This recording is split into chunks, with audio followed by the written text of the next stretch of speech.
یا رسول اللہ المدد یا رسول اللہ، حضور نظر کرم فرمائیں۔ یا آقا نے دیکھا تو ابن قتادہ نے آنکھ زخم ہوا، خون نکل رہا، ہاتھ پہ رکھی ہے اور میرے نبی کی بارگاہ میں یا رسول اللہ المستغاث یا رسول اللہ المستعان یا رسول اللہ، میری مدد کریں رسول اللہ، میری آنکھ ٹھیک کر دیں رسول اللہ، میری آنکھ ٹھیک کر دیں۔ اور جس کا تعلق خدا کے ساتھ ہو، خدا صرف تعلق نہیں بناتا، خدا جس کے ساتھ تعلق بناتا ہے نا اس کو اپنے خزانے بھی عطا فرما دیتا ہے۔ اور صرف نہادہ تعلق نہیں ہوتا، وہ عطائی تعلق ہوتا ہے، اللہ تعالیٰ اس کو اپنے خزانوں کا مالک بنا دیتا ہے کہ جا بانٹ میرے خزانے جس کو بانٹنے ہیں۔ میرے نبی نے ارشاد فرمایا، ایک صحابی قبر سے ٹیک لگا کے بیٹھا تھا، میرے پیغمبر نے فرمایا صحابی پیچھے ہٹ جا، تیری ٹیک لگانے سے مردے کو تکلیف ہو رہی ہے۔ اچھا، وہ قبر کے اوپر وہ جو جگہ ہوتی ہے اس سے ٹیک لگائی ہوتی، مردے کے ساتھ نہیں لگائی تھی، وہ قبر کے اوپر مٹی سے ٹیک لگائی، تو میرا نبی کہہ رہے اس کو تکلیف آئے تھے۔ اللہ کا ہو نبی، اللہ کا ہو ولی، وہ یقیناً مدد کر سکتے ہیں۔ آئیے نبی کریم کی بھی ایک بات سنتے ہیں جو ہمارے اور آپ کے آقا مولا محمد رسول اللہ ہے، بخاری میں یہ حدیث ہے۔ ابن قتادہ جنگ لڑ رہے تھے، جنگ لڑتے لڑتے ان کا آنکھ شہید ہوگی، ڈیلا جو آنکھ کا تھا وہ باہر آ گیا۔ اب ابن قتادہ رضی اللہ عنہ نے کیا کیا، وہ ڈیلا جو آنکھ باہر آئی تھی اس کو اپنے ہاتھ کے ہتھیلی پہ رکھا۔ اب کہاں جانا چاہیے تھا ان کو؟ ہسپتال جانا چاہیے تھا نا، ہسپتال جاتے، کسی حکیم کے پاس جاتے، ڈاکٹر کے پاس جاتے، پر ابن قتادہ نے ہتھیلی پر آنکھ، وہ نکلی ہوئی آنکھ ہتھیلی پہ رکھی اور بارگاہ رسالت میں دوڑ لگا دی۔ حضور پاک صاحب للک محمد مصطفیٰ کی سچی اور سچی بارگاہ مشکل کشائی میں پہنچے۔ یا رسول اللہ المدد یا رسول اللہ، حضور نظر کرم فرمائیں۔ آقا نے دیکھا تو ابن قتادہ نے آنکھ زخم ہوا، خون نکل رہا، ہاتھ پہ رکھی ہے اور میرے نبی کی بارگاہ میں یا رسول اللہ المستغاث یا رسول اللہ المستعان یا رسول اللہ، میری مدد کریں رسول اللہ، میری آنکھ ٹھیک کر دیں رسول اللہ، میری آنکھ ٹھیک کر دیں۔ رسول اللہ نے عرض کی کہ آنکھ ٹھیک کر دیں۔ اچھا مجھے بتائیں، رسول اللہ سے زیادہ بھی کوئی توحید جانتا تھا؟ جو صحابی سے جو آج کل توحید کا رولا ڈالا، نہیں اللہ ہی مشکل کشا ہے جی، یہ توحید جو فرق پہ جانتا اللہ تعالیٰ کی، آپ شرک کر رہے ہیں۔ اچھا نبی کریم کو نہیں پتا تھا ابن قتادہ شرک کر رہا ہے، اللہ کے سوا مجھے کیوں پکار رہا ہے؟ یہ ابن قتادہ کو نہیں پتا تھا میں نے توحید والے نبی سے توحید سیکھی ہے تو میں مشرک نہ ہو جاؤں؟ نہیں، وہ یہ جانتے تھے ہم رسول اللہ سے مانگیں گے تو وہ اللہ ہی کا ہی عطا کیا ہوا ہے، ہمیں جو کچھ ملا وہ مصطفیٰ سے ملا، ہمیں جو کچھ ملا مصطفیٰ سے ملا، ان کی اللہ سخاوت پہ لاکھوں سلام۔ تو ابن قتادہ نے کہا یا رسول اللہ مجھے آنکھ عطا فرمائیں، میری آنکھ زخمی ہے، درد ہو رہا ہے، میں آپ کی اور اللہ کی راہ میں لڑ رہا تھا۔ جب میرے نبی نے دیکھا نا تو فرمایا ابن قتادہ جی یا رسول ہاشمی یا رسول عربی، میرے نبی فرمایا ابن قتادہ تجھے آنکھ چاہیے کہ جنت چاہیے؟ اللہ اکبر، آنکھ لینی ہے کہ جنت لینی ہے؟ اب لگائیں میرے نبی پر کیا کوئی فتویٰ ہے؟ استغفر اللہ، کوئی نبی کریم کو کہے کہ نبی کریم عطا کر رہے ہیں، نبی کریم کہہ رہے آنکھ لینی کہ جنت لینی؟ اب پتہ یہ چلتا ہے رسول اللہ آنکھ بھی دے سکتے ہیں، رسول اللہ جنت بھی دے سکتے ہیں۔ اب جو یہ کہتے وہ مشکل کشا تو صرف اللہ ہے، تو اللہ نے اب نبی کو کیسی مشکل کشائی عطا فرمائی؟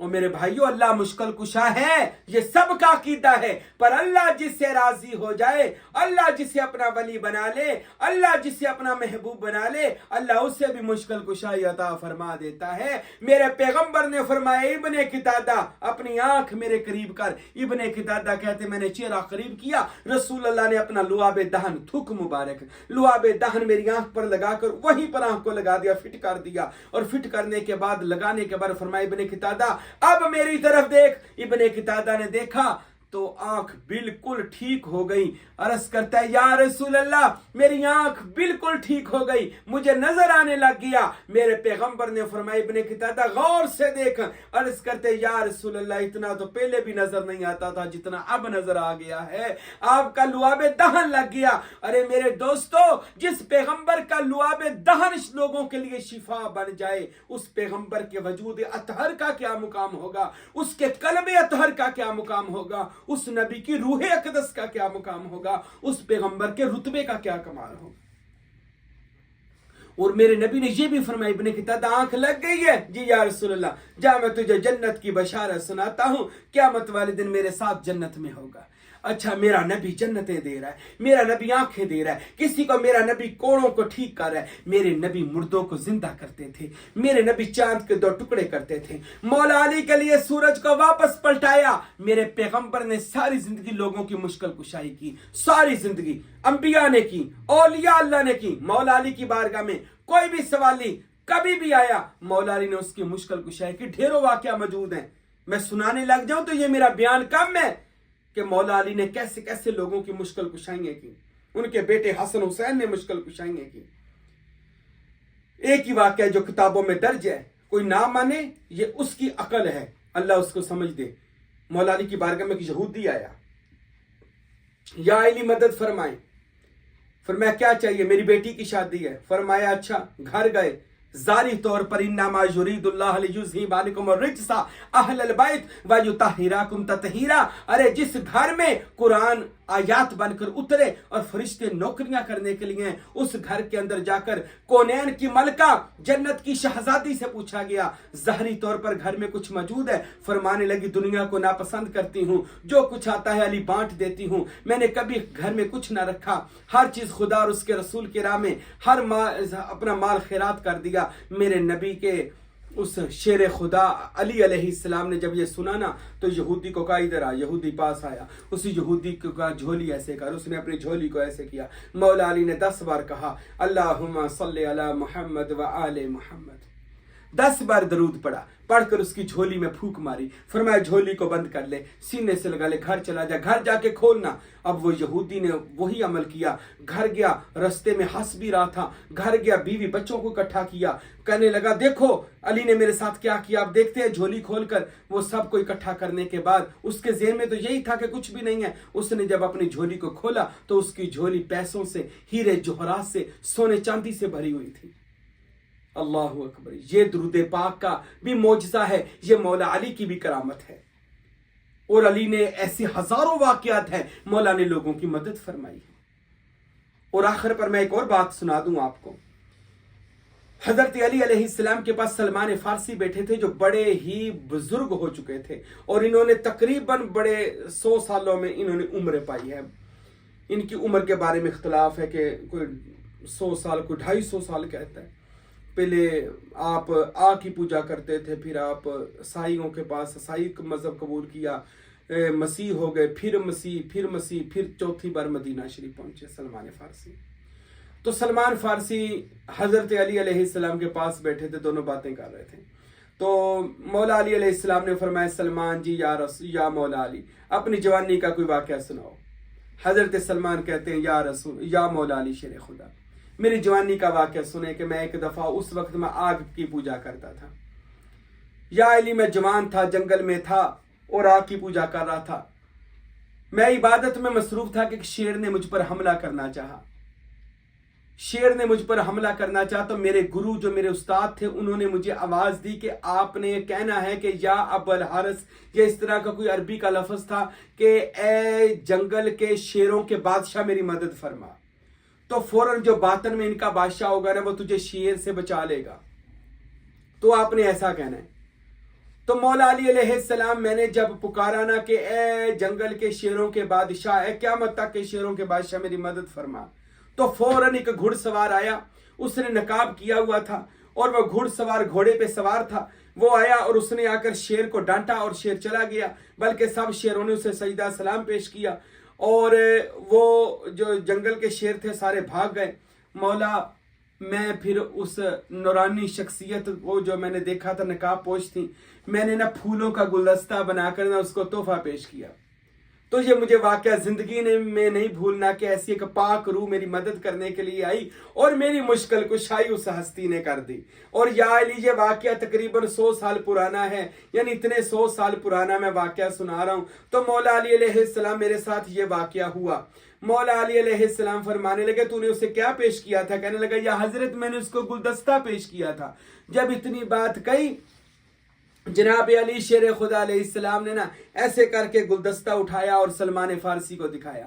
سلمان نے جب دیکھا تو کہنے لگے یا علی یہ تو وہی گلدستہ ہے جو میں نے 100 سال پہلے وہ جو جنگل میں بادشاہ آیا تھا اس کو دی تھی, وہ نورانی ولی اللہ کو دیا تھا.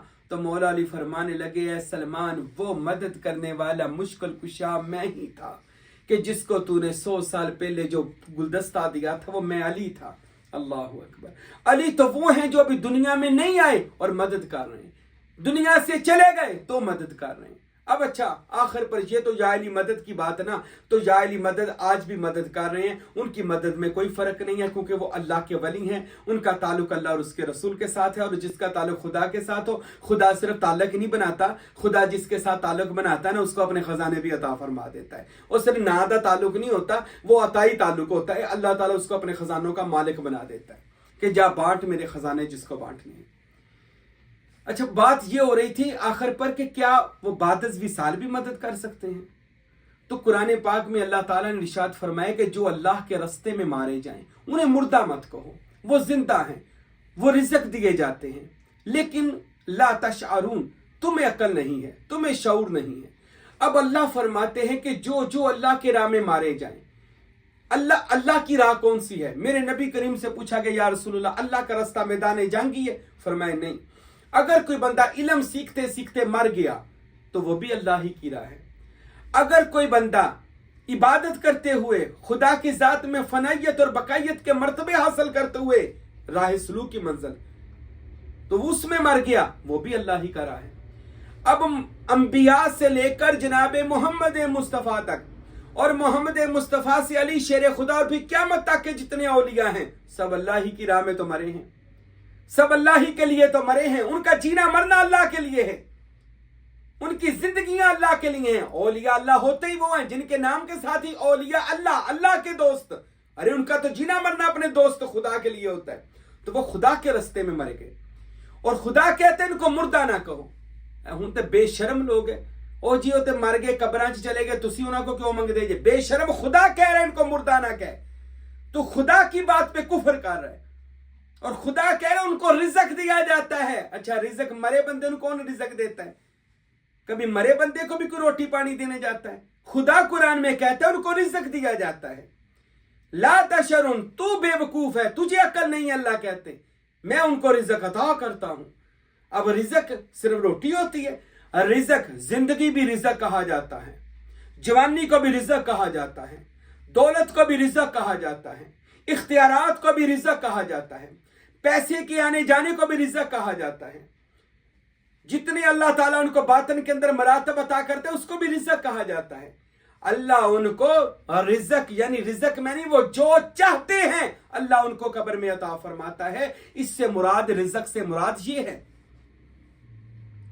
تو اللہ کے نبی یہ تو اب حدیث سن لیں، مشکات شریف میں، ابن ماجہ میں، دیگر حدیثوں میں رسول عربی محمد مصطفیٰ صلی اللہ علیہ وسلم نے ارشاد فرمائے لوگو اللہ نے انبیاء کے جسموں پر مٹی کو حرام کر دیا، نبیوں کے جسم کو مٹی نہیں کھاتی، انبیاء کے جسم بھی سلامت ہے۔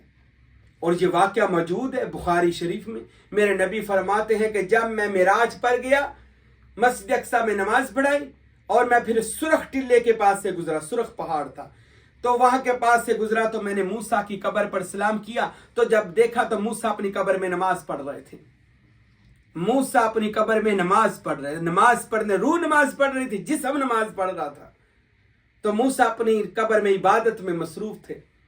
تو کون کہتا ہے کہ جناب جو انبیاء ہیں یا اولیاء ہیں یہ مر جاتے ہیں؟ خود نبی کریم صلی اللہ علیہ وسلم نے ارشاد فرمایا، میرے نبی نے فرمایا جو بعد از وصال میرے دنیا کے جانے کے بعد، ظاہری پردہ کرنے کے بعد میرے مدینے آیا وہ ایسے ہی ہے جیسی میری زندگی میں مجھے ملنے آ گیا۔ اور ایک اور بخاری کی حدیث سن لیں، ایک صحابی تھے حضرت سعید رضی اللہ، خدری تھے یا جدری رضی اللہ، ان کو جب پتہ چلا نبی کریم وصال فرما گئے تو وہ رسول کریم صلی اللہ علیہ وسلم کے قبر انور پر آیا، اس کو کوئی پریشانی تھی تو وہ رسول پاک کی قبر پر سر مبارک اپنا سر رکھ کر حضور کی قبر انور پر، قبر مبارک پر رو رہا تھا، یا رسول اللہ میری مدد فرمائیں، آقا میں تو اپنی پریشانی لے کر آیا تھا، میری پریشانی کو دور کر دیں، یا رسول اللہ میری مدد فرمائیں۔ یہ ایسے آہو پکار رسول اللہ کی قبر پر کر رہا تھا۔ تو اس وقت ظالم مروان مدینے کا گورنر تھا، وہ مروان ظالم لانتی آیا اور اس نے اس صحابی کو ٹھوکر ماری، پاؤں کی ٹھوکر مار کے کہتا ہے اوے یہ کیا کر رہا ہے قبر کے ساتھ؟